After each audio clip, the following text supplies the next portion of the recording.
हाँ जी, सो chapter number 10 में अब नेक्स्ट टॉपिक जो है हमारा वो है मीनिंग ऑफ स्टॉक एक्सचेंज। ठीक है, अब यहाँ पे हम ये पढ़ेंगे कि देखो प्राइमरी मार्केट जो थी वो तो एक ऐसी मार्केट होती है जहां पर हम न्यू इशू ऑफ सिक्योरिटीज करते हैं, यानी कि बिल्कुल फर्स्ट हैंड सिक्योरिटीज होते हैं जिनमें डील किया जाता है। बट जो सेकेंडरी मार्केट है वो हमें एक स्कोप देती है कि जो आपके पास एग्जिस्टिंग सिक्योरिटीज है, जिन सिक्योरिटीज में आप ऑलरेडी ट्रेड कर चुके हो, आप उनको बार बार सेल और बार बार परचेज कर सकते हो। ठीक है, सेकेंडरी मार्केट प्योरली आपकी स्टॉक एक्सचेंज और शेयर मार्केट को रिप्रेजेंट करती है। तो हम बेसिकली यहाँ पे पढ़ी सेकेंडरी मार्केट के बारे में रहे हैं, तो स्टॉक एक्सचेंज क्योंकि सेकेंडरी मार्केट का ही पार्ट है। तो सबसे पहले मीनिंग से समझते हैं कि स्टॉक एक्सचेंज क्या है। So according to the securities regulation act, हमारे पास इस एक्ट के अंदर इस स्टॉक एक्सचेंज की एक प्रॉपर डेफिनेशन दी गई है, जिसमें ये बताया गया that stock exchange refers to an institution और the body of individuals incorporated और नॉट, यानी कि ये कोई एक इंस्टीट्यूशन हो सकता है, कोई बॉडी ऑफ इंडिविजुअल हो सकता है जिसको आपने इनकॉर्पोरेट करा रखा हो या ना करा रखा हो। कॉन्स्टिट्यूटेड किस लिए बनाई गई है? फॉर द पर्पस ऑफ, किस चीज के पर्पस के लिए? Assisting, regulating and controlling. देखो असिस्टिंग का मतलब क्या होता है? हेल्प। रेगुलेट का मतलब क्या होता है कि यहाँ पर आप स्टॉक मार्केट में शेयर्स में काम करते हो, तो शेयर मार्केट में काम कैसे किया जाएगा उसका रेगुलेशन बताता है ये। और कंट्रोलिंग का मतलब क्या है कि सेल एंड परचेज के बिजनेस को कंट्रोल भी करना है। ठीक है, तो स्टॉक एक्सचेंज का एस्टैब्लिश किया गया हेल्प करने के लिए, एक रेगुलेटरी फ्रेमवर्क डेवलप करने के लिए कि बाइंग एंड सेलिंग कैसे होगी शेयर्स की, एट द सेम टाइम उसको कंट्रोल भी करना है। देखो रेगुलेशन के साथ कंट्रोल अपने आप आ जाता है। क्या कर रहे हैं, किस चीज को कंट्रोल कर रहे हैं? The business. किस चीज का बिजनेस है? और यहाँ पे बाइंग एंड सेलिंग, हम यहाँ पे खरीद रहे हैं और बेच रहे हैं या डील कर रहे हैं किसके अंदर? सिक्योरिटीज के अंदर। तो सिक्योरिटीज क्या है यहाँ पे? शेयर्स, डिबेंचर, बॉन्ड, स्टॉक्स, ये सब चीजें हो सकती हैं। ठीक है, मीनिंग क्लियर हो गया कि स्टॉक एक्सचेंज क्या होता है? एक ऐसा इंस्टीट्यूशन, एक ऐसी बॉडी ऑफ इंडिविजुअल जिसको इसलिए बनाया गया ताकि हम शेयर्स के, ताकि हम सिक्योरिटीज का जो बिजनेस है हमारा, इसको असिस्ट कर सके, रेगुलेट कर सके, कंट्रोल कर सके, क्योंकि हम यहाँ पे क्या काम कर रहे हैं? बाइंग, सेलिंग और डीलिंग इन सिक्योरिटीज। ठीक है, अब इसके फंक्शन क्या है? इसके टोटल नंबर ऑफ 6 फंक्शन है। इसमें सबसे पहला फंक्शन है providing liquidity and marketability to existing securities. Second, pricing of security. Third, safety of transaction. Fourth, contributes to economic growth. Fifth, spreading of equity cult. और sixth है providing scope for speculation. अब one by one बहुत detail में समझते हैं इन functions को। ज्यादातर ये वाला क्वेश्चन वैसे डायरेक्ट पूछा जाता है, मतलब इसका केस स्टडी में आने के चांसेस कम होते हैं। मोस्ट ऑफ द टाइम्स ये क्वेश्चन बिल्कुल डायरेक्टली पूछा गया है, बट अगर केस स्टडी में आता है तो पहचानने में दिक्कत होती है, इसे थोड़ा डिटेल में आराम से समझना। पहला पॉइंट ये कहता है, देखो सपोज करो कि आपके पास एक यूज्ड कार है। अगर मुझे एक नई कार खरीदनी है तो मुझे पता है कि नई कार तो शोरूम से ही खरीदी जाती है, बट अगर मुझे कोई पुरानी कार खरीदनी या बेचनी है तो मैं कहाँ जाऊं उस पुरानी कार को खरीदने या बेचने के लिए? बहुत सारे ऑनलाइन प्लेटफॉर्म्स है हमारे पास इस काम को करने के लिए, और ऑफलाइन में बहुत सारी ऐसी दुकानें आपको मिल जाती है जहां जाकर आप ये काम कर सकते हो। ठीक है, इसी तरीके से शेयर्स के अंदर भी ये बात आती है कि अगर हमारे पास न्यू क्लास ऑफ शेयर्स है तो एक कंपनी डायरेक्टली उस काम को कर सकती है। हमने पढ़ा था कि प्राइमरी मार्केट में कंपनी डायरेक्टली इन्वॉल्व होती है, यानी कि हमारे न्यू क्लास ऑफ शेयर्स है, एज अ कंपनी हम उसको डायरेक्टली बेच सकते हैं। बट बात आती है यूज्ड, बात आती है एग्जिस्टिंग सिक्योरिटीज की, कि अगर कोई ऐसे सिक्योरिटीज है जिनको ऑलरेडी हम ट्रेड कर चुके हैं जिसके अंदर, तो उसको कैसे बेचेंगे, उसको कैसे कैश में कन्वर्ट किया जाएगा, उसके लिए कौन सी मार्केट होती है? तो उसके लिए आपके पास मार्केट का नाम क्या है? स्टॉक एक्सचेंज या शेयर मार्केट। तो उन्होंने यही बोला इस वाले पॉइंट में, providing liquidity and marketability to existing securities. Liquidity का मतलब क्या है? जिसको आप कैश में कन्वर्ट कर सकते हो। मार्केटेबिलिटी मतलब जहां पर आप इसे एज अ गुड समझते हो ना, हाँ, जैसे आप सामान को खरीदते बेचते हो ऐसे आप शेयर्स के साथ भी ये काम कर सकते हो। So it provides a ready market for the sale and purchase of existing securities. आपके पास एक मार्केट रेडी है जहां जाकर आप अपने शेयर्स को या अपने सिक्योरिटीज को बेच सकते हो। And it gives the investor the chance to disinvest and reinvest. अब अगर आप एक इन्वेस्टर हो उस मार्केट के अंदर तो आपको एक चांस मिलता है, आप एक काम करो, आपने जो पैसा लगा रखा है उस पैसे को वापस निकाल लो, यानी कि शेयर्स बेच दो। भाई आपने पहले किसी कंपनी के शेयर खरीद रखे हैं, सिक्योरिटीज खरीद रखी है, आप उसको बेच दो, पैसा वापस आ जाएगा। फिर किसी और कंपनी के देख लो शेयर्स, जहां पर आपको लगता है कि फायदा हो रहा है वहां पे दोबारा इन्वेस्ट कर दो, तो आपको चांस मिल रहा है कि आप अपने पैसों से पैसा कमा सकते हो। ठीक है, तो पहला पॉइंट तो हुआ ये। Second point, pricing of securities. अब जैसे हम किसी भी दुकान पे जाते हैं सामान को खरीदने के लिए, तो वो दुकानदार हमें उस सामान की प्राइस बता देता है और फिर हम देख लेते हैं कि हमें वो सामान खरीदना है या नहीं खरीदना है। आप ऑनलाइन शॉपिंग भी करते हो तो ऑनलाइन शॉपिंग के अंदर भी आप जब किसी वेबसाइट को देख रहे होते हो तो वहां पर उनकी प्राइसिंग भी तो लिखी होती है ना, विद डिस्काउंटेड प्राइस, सब कुछ लिखा होता है।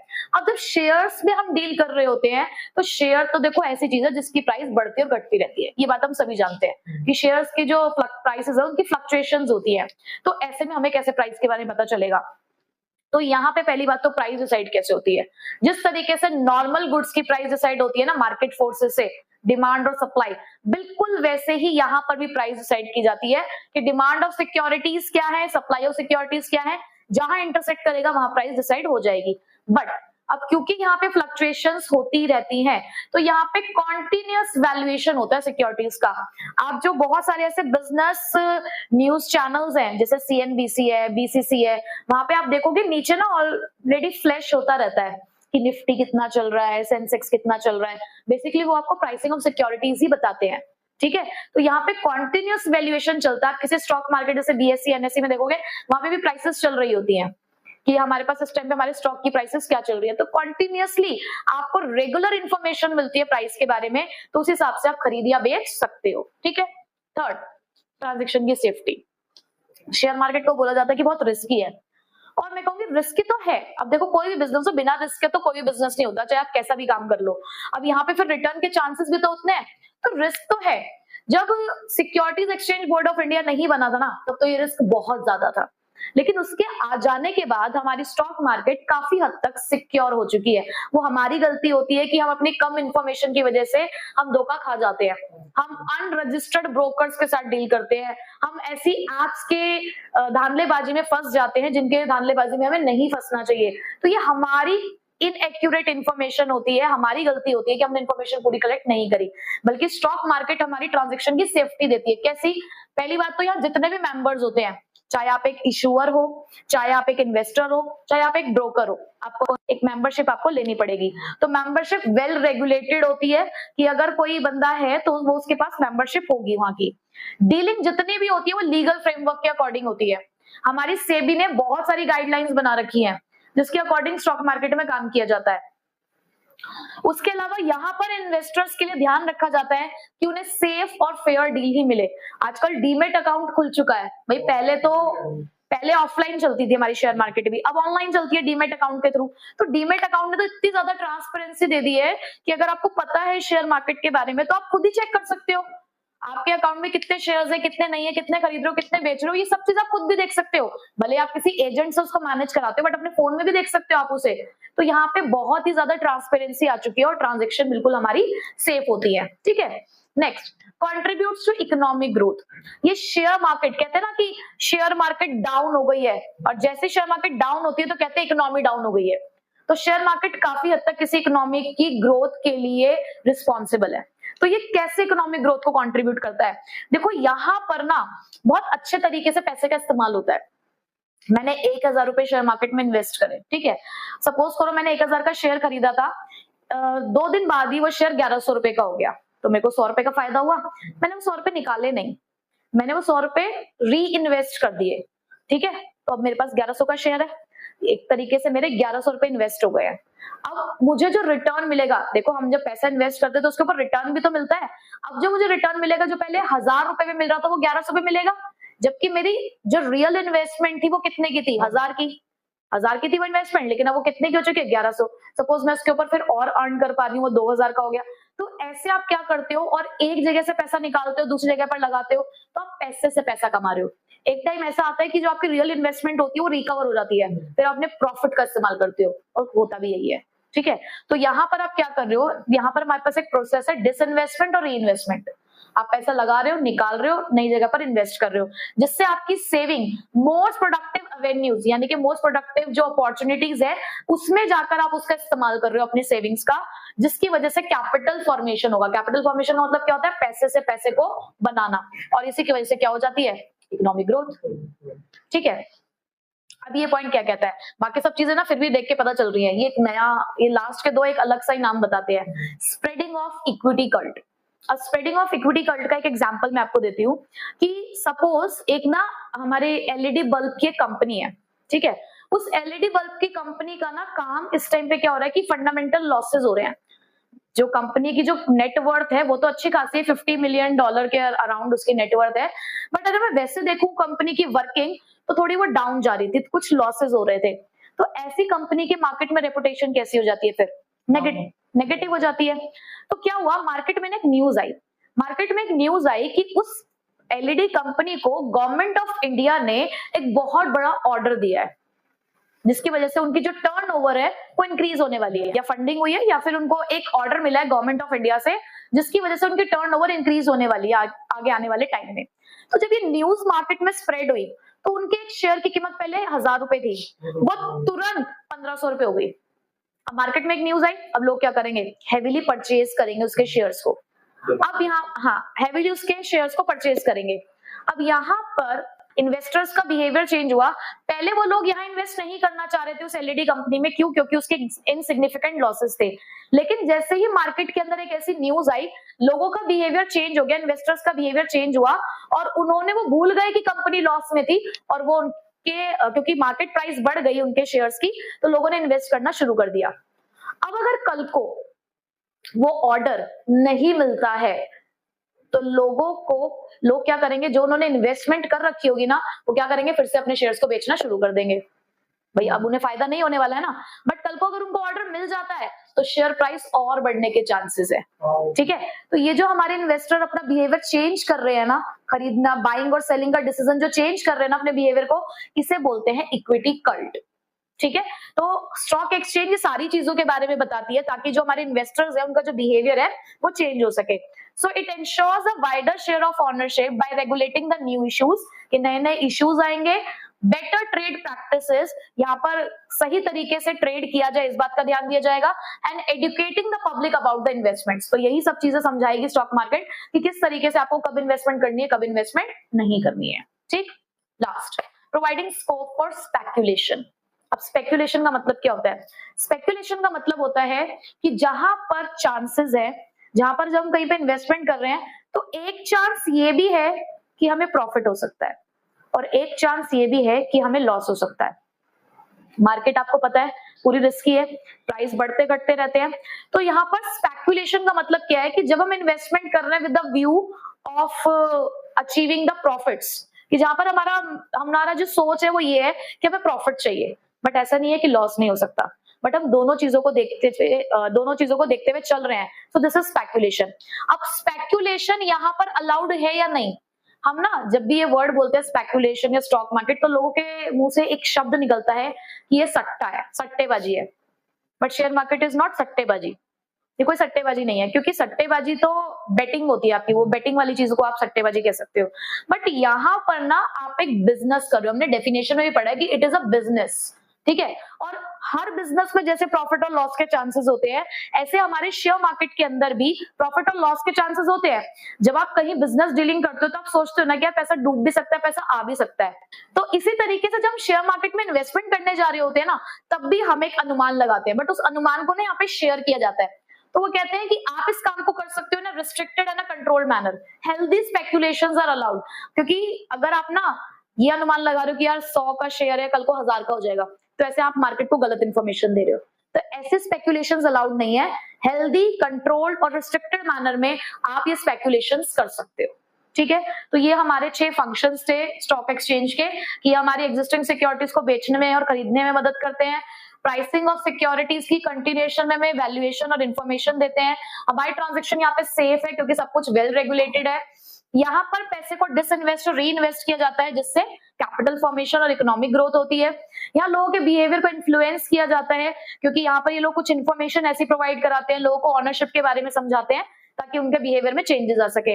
यहाँ पर आपको अलाउड किया जाता है स्पेक्यूलेशन के बारे में कि कहाँ पे चांसेस ऑफ लॉसेस है और कहाँ पे चांसेस ऑफ गेन्स है। ठीक है, करो। नेक्स्ट टॉपिक है हमारे पास डीमेटेरियलाइजेशन अकाउंट। अभी डीमेटेरियलाइजेशन अकाउंट क्या होता है? देखो, मैंने जैसे आपको पहले बताया कि पहले जो हमारा ट्रेडिशनल मेथड था शेयर मार्केट के अंदर, वो एक ऐसा मेथड था जहां पर ऑफलाइन डीलिंग होती थी, मतलब एक वैसे बाजार की तरह की शेयर्स को बेचा जाता था। तो उस टाइम पर जब शेयर्स को बेचा जाता था तो हमने किसी को शेयर बेच दिए हैं, उसके लिए एक सर्टिफिकेट जारी किया जाता था जिसे बोलते थे शेयर सर्टिफिकेट। एक फिजिकल सर्टिफिकेट आपको प्रोवाइड किया जाता था जिसको शो करके आप ये बता सकते हो कि आपने इस कंपनी के अंदर इतना का पैसा इन्वेस्ट किया है, ठीक है। बट इस शेयर सर्टिफिकेट के साथ ना कुछ प्रॉब्लम्स थी। कैसी प्रॉब्लम थी? फट जाए, चोरी हो जाए, और नकली सिग्नेचर बनवाकर भी, नकली सिग्नेचर करके लोग फेक सर्टिफिकेट्स बना लिए करते थे। और तुम्हें तो पता ही है हमारे यहाँ के लोग इतने जुगाड़ू हैं। तो ऐसे में एक नीड अराइज हुई कि यार ये तो बहुत गड़बड़ हो रही है, इस तरीके से न जाने कितने फेक शेयर होल्डर्स है हमारे पास।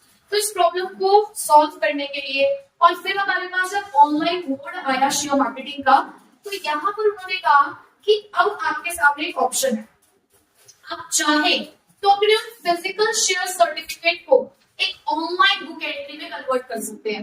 मतलब कि अगर आप चाहें, जैसे मेरे हाथ में कैश है, अगर मैं उस कैश को अपने बैंक में डिपॉजिट कर देती हूँ तो मेरी मोबाइल ऐप में मेरा बैलेंस रिफ्लेक्ट होता है ना, और मैं उस बैलेंस से अपने उस बैंक में जो मेरा पैसा जमा है, क्या उससे मैं खरीदारी नहीं कर सकती? कर सकती हूँ ना। जैसे मैं नॉर्मल कैश में डील कर सकती हूँ, उस तरीके से मैं अपने मेरे मोबाइल में मेरे जो बैंक अकाउंट में जो पैसा है उससे भी तो डील कर सकती हूँ। और कैश का तो क्या होता है, चोरी हो जाए भाई, और अगर नोट फट जाए, बिल्कुल सेम यही चीज तो यहाँ पर भी चल रही थी। तो हमने अपने शेयर होल्डर्स को, हमने अपने इन्वेस्टर्स को एक ऑप्शन दिया कि यहाँ पर आप अपने फिजिकल शेयर सर्टिफिकेट को ऑनलाइन मोड में कन्वर्ट कर सकते हो, जहां पर आपको अपना शेयर सर्टिफिकेट हमारे पास सबमिट करना होगा। बदले में हम आपका एक ऑनलाइन अकाउंट ओपन करेंगे और ये शो कर देंगे कि कितने नंबर ऑफ शेयर्स आपके पास है, ठीक है। तो converting the physical share certificate into an online book entry is known as dematerialization. क्या कहती है definition? The process of holding the securities in electronic form is known as dematerialization. But अगर आप चाहें तो उस ऑनलाइन एंट्री को दोबारा शेयर सर्टिफिकेट में भी कन्वर्ट कर सकते हैं, जिसको बोला जाता है डीमेटलाइजेशन, ठीक है। फिजिकल सर्टिफिकेट से इलेक्ट्रॉनिक फॉर्म में कन्वर्ट होना डीमेटलाइजेशन, और फिर से इलेक्ट्रॉनिक फॉर्म से फिजिकल शेयर सर्टिफिकेट में आना इज रीमेटलाइजेशन, ठीक है। इस डीमेटलाइजेशन से ही निकला है डीमेट। डीमेटलाइजेशन की आप कह सकते हैं शॉर्ट फॉर्म है, ठीक है। अब जो ये डीमेट अकाउंट है ये कैसे काम करता है उसको समझने से पहले हम एक और टर्म समझते हैं which is known as depository. Depository क्या होता है? आप कह रहे हो कि सबमिट करना है शेयर सर्टिफिकेट, कहाँ जाके सबमिट करना है? तो वो होते हैं हमारे डिपोजिटरी। डिपोजिटरी वो इंस्टीट्यूशन, वो ऑर्गेनाइजेशन होते हैं जो आपकी सिक्योरिटीज को इलेक्ट्रॉनिक फॉर्म में होल्ड करेंगे। मतलब इन्हीं के पास जाकर आप अपने फिजिकल सर्टिफिकेट सबमिट करोगे और ये फिर आपके उन सिक्योरिटीज को क्या करेंगे, इलेक्ट्रॉनिक फॉर्म में होल्ड करेंगे। और ठीक है, अच्छा ये जो डिपोजिटरी है, इंडिया के अंदर 2 डिपोजिटरी है, ये याद रखना है। इंडिया के अंदर 2 मेन डिपोजिटरीज है, नेशनल सिक्योरिटी डिपोजिटरीज लिमिटेड NSDL और central depository services limited CDSL। ये पहली और लार्जेस्ट डिपोजिटरी है जिसको प्रमोट करते हैं as a joint venture call IDBI, UTI और NSE। NSE मतलब national stock exchange. Central depository services limited second largest होती है जिसको प्रमोट किया गया है BSE यानी कि हमारी बॉम्बे स्टॉक एक्सचेंज और बैंक ऑफ इंडिया के। सिर्फ इतनी ही इंफॉर्मेशन आपको याद रखनी है। पहली कौन सी है? NSDL और दूसरी कौन सी? ठीक है, 2 डिपोजिटरी है। अब समझते हैं कि डीमेट अकाउंट कैसे काम करता है। सबसे पहले आपको एक डिपोजिटरी पार्टिसिपेंट को चूज करना होगा कि किससे थ्रू आप ये काम कराना चाहते हो, चाहे वो एक बैंक हो, ब्रोकर हो या कोई फाइनेंशियल सर्विस प्रोवाइडर हो, आप पहले उसे आइडेंटिफाई करोगे, ठीक है। जैसे अगर आपको अपनी प्रॉपर्टी बेचनी है तो सबसे पहले आप डीलर का सिलेक्शन करते हो ना, तो ऐसे यहाँ पर भी आप वही काम करोगे। या आपको एक बैंक अकाउंट खोलना होता है तो आपको पहले ये देखना होता है ना कि कौन से बैंक में जाके अकाउंट खुलवाना है, कौन सा अकाउंट खुलवाना है। तो पहला काम आपने बेसिकली वही किया। उसके बाद एक फॉर्म फिल करते हो, अकाउंट खोलने के लिए भी फॉर्म फिल करते हो अपनी पर्सनल डिटेल्स के साथ। यहाँ भी यही करना है, आप एक अकाउंट ऑप्टिंग फॉर्म भरोगे, कुछ डॉक्यूमेंटेशन चाहिए होगा जैसे कि आपकी पर्सनल डिटेल्स, आपकी पैन कार्ड डिटेल्स, आधार कार्ड डिटेल्स, ये सब। उसके बाद आप अपने फिजिकल सर्टिफिकेट को सबमिट करोगे अपने डिपोजिटरी पार्टिसिपेंट के पास जाकर उस फॉर्म के साथ। एक रिक्वेस्ट फॉर्म आप यहाँ पे लगाओगे कि हमें कन्वर्ट करना है। उसके बाद अगर आपके पास जो भी शेयर्स थे वो पब्लिक ऑफर के थ्रू खरीदे, पब्लिक ऑफर मतलब डायरेक्टली कंपनी से खरीदे आपने, तो यहाँ पे डायरेक्टली आपके डीमेट अकाउंट में जो भी आपके शेयर्स होंगे उनको क्रेडिट कर दिया जाएगा। क्रेडिट मतलब जैसे बैंक का क्रेडिट हमारा डेबिट होता है ना, ऐसे डीमेट का क्रेडिट हमारा डेबिट है। मतलब हमारे पास इतने शेयर्स है तो अगर आपने डायरेक्टली खरीदा तो ये काम डायरेक्ट हो जाएगा, बट अगर आपने ब्रोकर के थ्रू ये काम किया है तो पहले ब्रोकर जो है वो डिपॉजिटरी पार्टिसिपेंट को कहेगा कि अकाउंट को डेबिट करो, पहले उसके पास, उस ब्रोकर के पास, उस डिपॉजिटरी पार्टिसिपेंट के पास आएंगे शेयर्स, फिर वो स्टॉक एक्सचेंज को इंस्ट्रक्शन देते हैं, मतलब क्योंकि अब यहाँ पर ना हमने मिडल मैन को इन्वॉल्व कर दिया है, तो पहले सामान मिडल मैन के पास आएगा फिर एक्चुअल बंदे के पास जाएगा, ठीक है। तो अगर यही काम आपने ब्रोकर के साथ किया है तो डिपॉजिटरी पार्टिसिपेंट को कहा जाएगा कि आपको अकाउंट को क्या करना है, डेबिट करना है with the number of shares, जितने भी शेयर्स है उसके साथ। उसके बाद ब्रोकर इंस्ट्रक्शन देगा डिपॉजिटरी पार्टिसिपेंट को कि डिलीवरी करो शेयर्स की पहले स्टॉक एक्सचेंज को, पहले स्टॉक एक्सचेंज के पास जाएगा, जैसे स्टॉक एक्सचेंज के पास शेयर्स आ जाएंगे, उसके पास आ गए ना शेयर्स, तो अब यहाँ पे स्टॉक एक्सचेंज ब्रोकर को पहले पेमेंट करेगा, पहले ब्रोकर के पास पैसा आएगा, फिर जिस पर्सन ने सामान बेचा है यानी कि अपने शेयर्स बेचोगे फिर ब्रोकर उसको पैसा देगा, ठीक है, चेन की तरह काम कर रही है। ये सब काम को करने के लिए, डिलीवरी ऑफ शेयर्स और पेमेंट करने के लिए आपको T+2 का टाइम दिया जाता है, इसे बोलते हैं सेटलमेंट पीरियड। क्या बोलते हैं? Settlement period. क्या है ये? T+2। T मतलब the transaction date, transaction day यानी कि जिस दिन आपने ट्रांजेक्शन करी प्लस 2 डेज, तो T+2 हमारा सेटलमेंट टाइम पीरियड होता है यहाँ पर इस काम को करने के लिए, ठीक है। बस ये थी हमारी वर्किंग ऑफ डीमैट अकाउंट। अब इसी की हेल्प से हम लोग समझेंगे the trading procedure of stock exchange. तो अब हम पढ़ते हैं कि ट्रेडिंग प्रोसीजर क्या होता है स्टॉक एक्सचेंज के अंदर, यानी कि किस तरीके से हम स्टॉक एक्सचेंज के अंदर ट्रेड करते हैं। इसको ध्यान रखने के लिए बिल्कुल वो चीज ध्यान रखो कि जैसे आप ऑनलाइन शॉपिंग करते हो या ऑनलाइन फूड ऑर्डर करते हो तो बिल्कुल ऐसा ही होता है। जैसे कि अगर सपोज करो आपको ऑनलाइन फूड ऑर्डर करना है तो सबसे पहले आप सिलेक्शन करते हो ना कि यार कौन सी ऐप के थ्रू आपको ये काम करना है। आपके पास जोमेटो है, स्विगी है, उबर ईट्स है, हमारे पास और भी बहुत सारे ऐसे एप्लीकेशंस हैं। तो सबसे पहले आपका काम यही होता है कि आपको एक सिलेक्शन करना होता है एक पर्टिकुलर ऐप का, जहां पर जाकर बेसिकली आप अपना एक रजिस्ट्रेशन करते हो, आप अपनी एक मेंबरशिप बनाते हो जहां पर आप अपनी सारी पर्सनल डिटेल्स एंटर करते हो ताकि उसी डिटेल के अकॉर्डिंग वो आपके फूड को प्रोसेस करके आप तक डिलीवर कर पाएंगे, ठीक है। उसके बाद आप क्या करते हो, अच्छा जब आपको ऑर्डर प्लेस करना होता है, सपोज आपने रजिस्ट्रेशन कर लिया, आपने आपका सिलेक्शन कर लिया, आपने रजिस्ट्रेशन भी कर लिया है, उसके बाद आपको सारे जो रेस्टोरेंट्स हैं वो आपको दिखने शुरू हो जाते हैं। अब आप उनके मेन्यू पे जाते हो, फिर आपको जो चीज चाहिए आप उसे सर्च करते हो। ऐसा जरूरी नहीं होता कि हम जिस रेस्टोरेंट को सिलेक्ट करते हैं उससे परचेज कर लें, हम कई बार ना प्राइसेस भी मैच करने की कोशिश करते हैं, कई बार अलग अलग एप्स के थ्रू भी ये काम करने की कोशिश करते हैं कि बेस्ट प्राइस कहाँ अवेलेबल है। उसके बाद हम कार्ट में अपना जो भी हमारा आइटम है वो सारा डालते हैं और उसके बाद पेमेंट्स ऑप्शन आते हैं। अब कैश ऑन डिलीवरी करना है, यूपीआई करना है या फिर डेबिट कार्ड क्रेडिट कार्ड के थ्रू पेमेंट करनी है, ये सब चीजें हमारी चलती हैं। बिल्कुल ऐसा ही होता है ट्रेडिंग प्रोसीजर भी स्टॉक एक्सचेंज के अंदर। यहाँ पे भी हमें जब स्टॉक मार्केट में डील करना है तो हमें भी ना बीच में एक मिडल मैन चाहिए। जैसे आपको किसी रेस्टोरेंट से ऑनलाइन फूड ऑर्डर करना है तो आपको बीच में मिडल मैन चाहिए स्विगी और जोमेटो के नाम का। ऐसे यहाँ पर हमारे पास होते हैं ब्रोकर्स।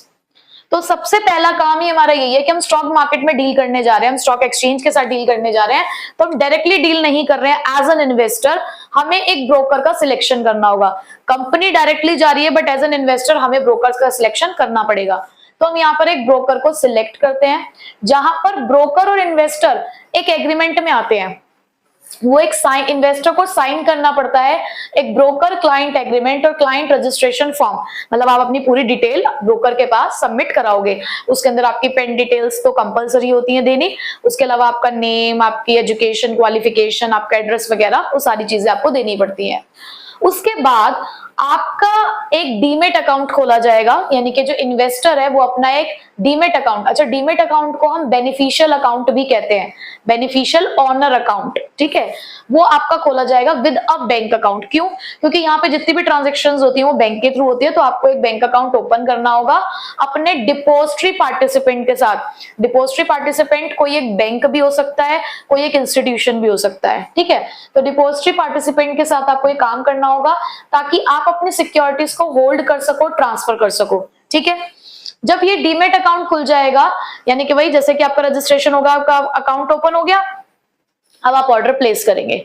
अब ऑर्डर प्लेस करने के लिए एज एन इन्वेस्टर आप ब्रोकर को ये बताओगे कि कितने नंबर ऑफ शेयर्स आप खरीदना या बेचना चाहते हो और किस प्राइस पे।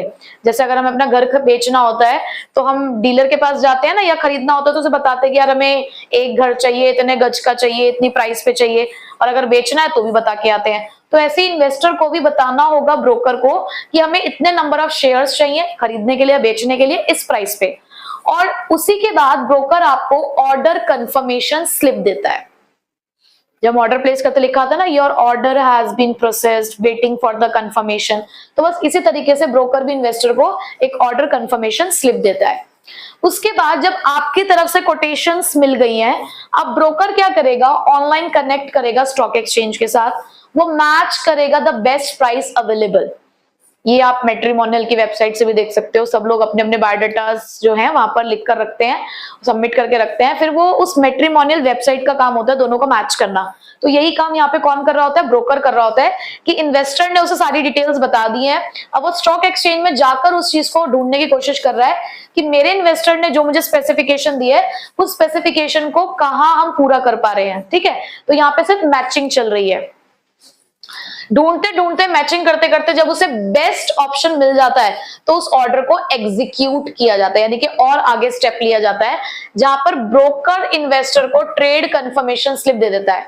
तो ये इस चीज की श्योरिटी होती है कि आपने जो हमें स्पेसिफिकेशन दी थी उसके अकॉर्डिंग हमें एक और क्लाइंट मिल गया है और आपस में अब ये डील हो सकती है। तो यहाँ पे तो सिर्फ ऑर्डर का कंफर्मेशन हुआ था, यहाँ ट्रेड हो गया है, यानी कि अगर आप बेचने जा रहे थे तो बेचने का काम हो गया, खरीदने जा रहे थे तो खरीदने का काम हो चुका है। उसके बाद जैसे ही आपका ये एग्जीक्यूशन होता है, आपको मिलेगा एक कॉन्ट्रैक्ट नोट।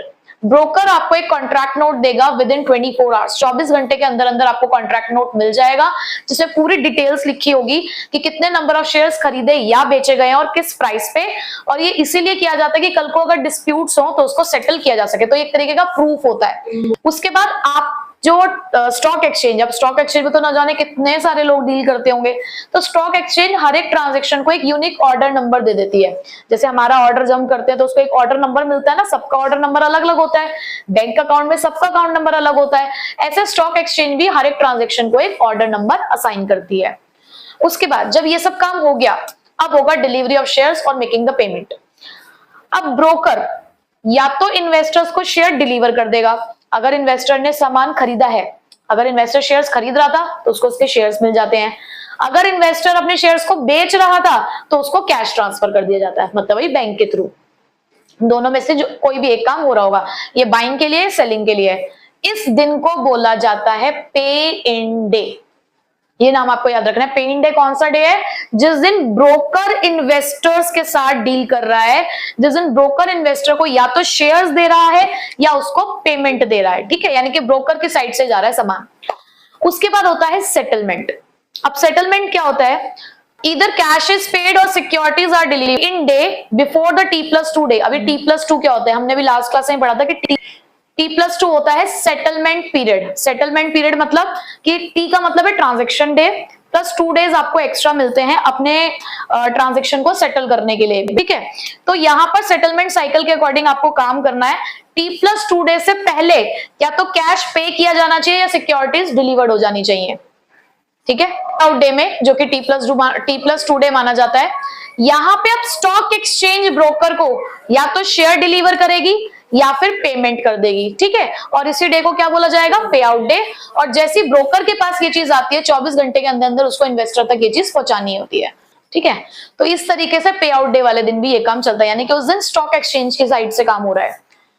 अब उसके बाद लास्ट में delivery of shares in demat account. अब आपके पास या तो पेमेंट आ गई है, शेयर्स डिलीवर हो गए हैं, उसके बाद ब्रोकर क्या करेगा, आपने जो भी उसको डिटेल्स प्रोवाइड कराई होंगी उस डिटेल्स के बेसिस पर वो डीमेट अकाउंट जो होगा इन्वेस्टर्स का, उसके अंदर उसके शेयर्स को ट्रांसफर कर देगा। ठीक है, तो बस इस तरीके से स्टॉक एक्सचेंज के अंदर हमारे पास ट्रेडिंग प्रोसीजर है। तो हमने ना स्टॉक मार्केट और स्टॉक एक्सचेंज के बारे में पढ़ लिया है, बट इसको रूल करने के लिए हमारे पास एक रेगुलेटरी अथॉरिटी है जिसका नाम है securities exchange board of India, SEBI. तो नेक्स्ट टॉपिक हमारा वही रहेगा, सेबी।